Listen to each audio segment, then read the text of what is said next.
Bismillahirrahmanirrahim. Assalamualaikum warahmatullahi wabarakatuh. Alhamdulillah kita berjumpa kembali pada perkuliahan yang ke berapa ini ya? Kelima ya.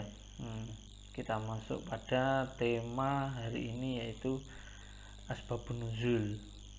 Baik, saya mohon maaf ini karena kameranya ini kamera laptop jadul ya, jadi penampakannya ini suram sekali ini, dan kebetulan tidak ada lampu yang agak terang ya, sesuram nasib pendidikan bangsa kita yang terus menerus dilanda pandemi yang tidak berkesudahan ini ya. Baik, ya kita jalani saja karena memang situasinya semacam ini. Hari ini kita akan mempelajari tentang asbabun nuzul atau sebab-sebab turunnya Al-Quran.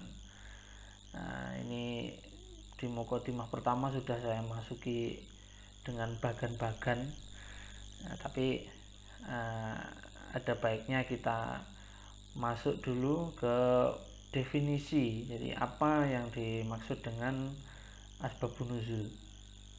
Nah, seperti dijelaskan oleh Syekh Nuruddin Aitar yang mewakili definisi asbabun nuzul dari para ulama salaf, jadi ulama klasik, ulama Al-Quran klasik, menjelaskan bahwa yang disebut dengan asbabun nuzul ya, wa yu'rafu sababun nuzul bi annahu ma nazalat al-ayatu awil ayatu tatahaddatsu anhu ayyamu wuku'ihi.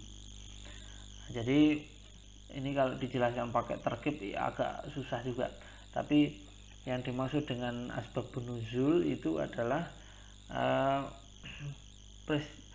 hal-hal yang dibicarakan berkenaan dengan situasi atau kondisi di sekitar ayat Al-Quran itu diturunkan. Jadi ketika ayat Al-Quran itu diturunkan, itu ada situasi apa yang terjadi di sekitar kondisi atau waktu ayat tersebut turun. Nah, disebutkan di dalam banyak literatur, dan juga di sini juga beliau menyebutkan bahwa hadza ilmun jauhariyun min ulumil Quran. Asbabun nuzul ini adalah ilmu yang substansial, ilmu yang sangat penting gitu. Yang merupakan ilmu yang menduduki posisi penting di dalam ilmu Al-Quran. Karena apa? Karena sebab turunnya Al-Quran ini nanti akan berpengaruh terhadap identifikasi ayat-ayat di dalam Al-Quran.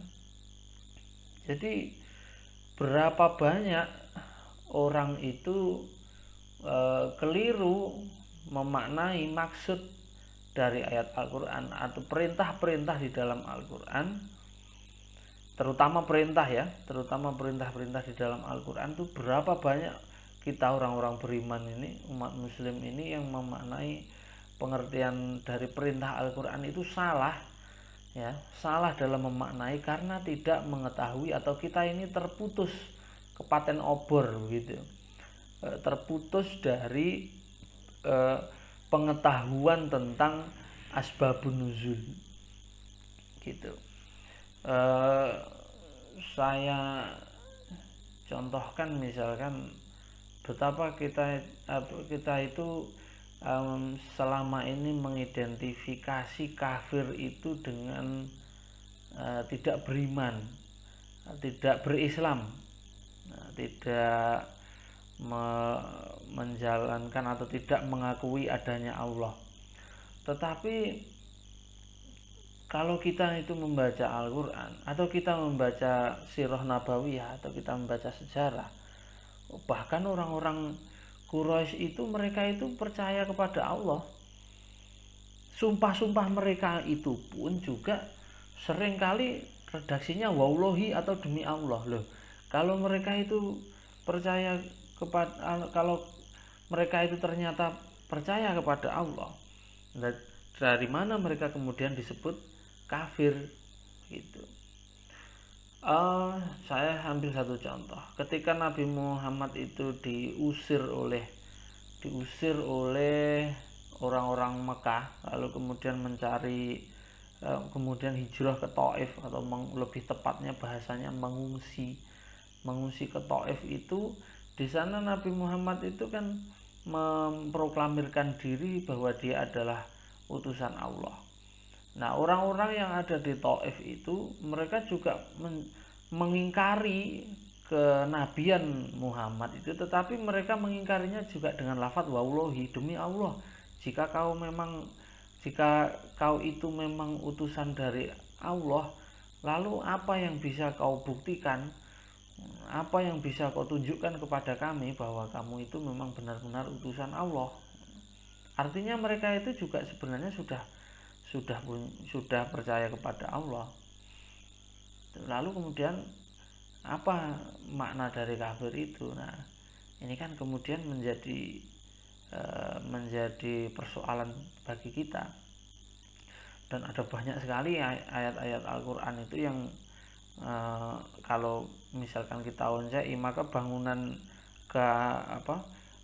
bangunan syariat kita itu akan banyak yang perlu dipertanyakan. Misalnya seperti qad aflaha man zakkaha wa qad khaba man dassaha. Beruntunglah orang-orang yang mensucikan dirinya atau yang berzakat. Loh, kalau zakaha dimaknai zakat, ini ayat makiyah. Padahal zakat yang dimaksud ini zakat fitrah itu. Padahal zakat fitrah, apalagi zakat mal, itu baru muncul di periode Madinah, di periode ayat-ayat madani atau ayat-ayat tasyrik, ayat-ayat syariat. Padahal ayat ini qad aflaha man zakkaha itu di surat Al-Lail, ya. Itu qad aflaha man zakkaha wa qad khaba man dassaha kadzdzaba samud. Surat bukan surat Al-Lail ya. Ini surat Asy-Syams. Di surat Asy-Syams ini, ayat Asy-Syams ini turun di Mekah ini. Nah, di Mekah sudah ada zakat, sudah ada sholat, ada banyak ayat-ayat makiyah itu membicarakan tentang sholat itu banyak. Padahal sholat itu belum ada di periode awal-awal Islam itu. Perintah sholat lah ya, perintah sholat 5 waktu itu belum ada. Artinya apa? Yang kita tahu kan perintah sholat itu kan waktu Isra Mi'raj itu tuh yang kita tahu itu. Berarti kan konsekuensinya sebelum Isra Mi'raj kan harusnya belum ada sholat. Tapi nyatanya perintah tentang sholat itu sudah ada sejak sebelumnya. Artinya apa? Artinya orang-orang Quraisy itu juga sholat juga. Begitu. Nah, ini hal-hal yang menyangkut tentang asbabun nuzul ini maka menjadi penting untuk dipelajari. Begitu. Saya rasa kita itu perlu banyak melakukan dekonstruksi ya. Kita perlu membongkar kembali pemikiran-pemikiran kita tentang pemahaman Al-Quran, juga pemahaman historisitas Al-Quran, sehingga kita ini tidak melakukan kesalahan dalam identifikasi. Ono enek perintah perang, ono rumangsane yo Gusti Allah ke seneng lek umat iki perang. Padahal perintah untuk perang itu ada sebabnya. Nanti ada perintah untuk memerangi orang musyrik, tapi identifikasi musyrik itu juga tidak tepat. Nanti disuruh untuk memerangi orang kafir, lalu mengidentifikasi orang kafir saja tidak pas. Nah, maka kita harus mempetakan dulu asbabun nuzul ini secara tepat, sehingga nanti kita memaknai asbabun nuzul ini kita betul-betul sesuai dengan apa yang atau fakta yang sebenarnya terjadi. Karena nanti di dalam pembahasan asbabun nuzul ini ada banyak problematika juga yang harus kita selesaikan.